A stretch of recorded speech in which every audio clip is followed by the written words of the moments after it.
In this variable attenuator, through this micrometer screw, we can adjust the metallic strip position that is blocking the signal through this waveguide. If you press this micrometer screw, if you look at it at the center, there is a metallic strip, and this metallic strip is blocking the signal.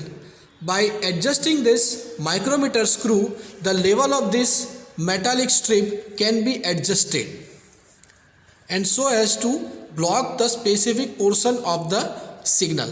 And using this micrometer screw, we can adjust the power level in a various microwave ports.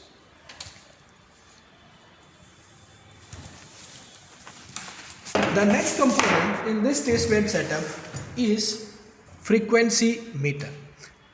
As I mentioned, this kit is specifically designed for 8 to 12 gigahertz. So here the readings are from approximately 8 to 12 gigahertz only.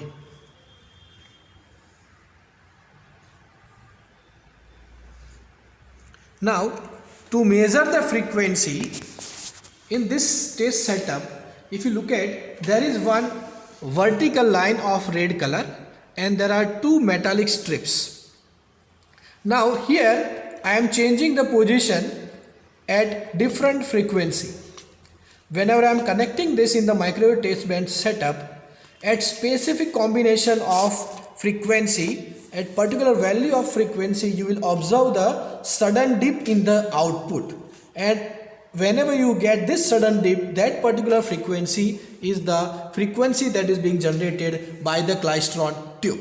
If you now look at the carefully the scale, you just see the vertical red scale and there are two horizontal metallic strips. The intersection of these 2 points will give you the frequency. Right now if you look at it, it is exactly at the almost center of 10.65 and 10.7.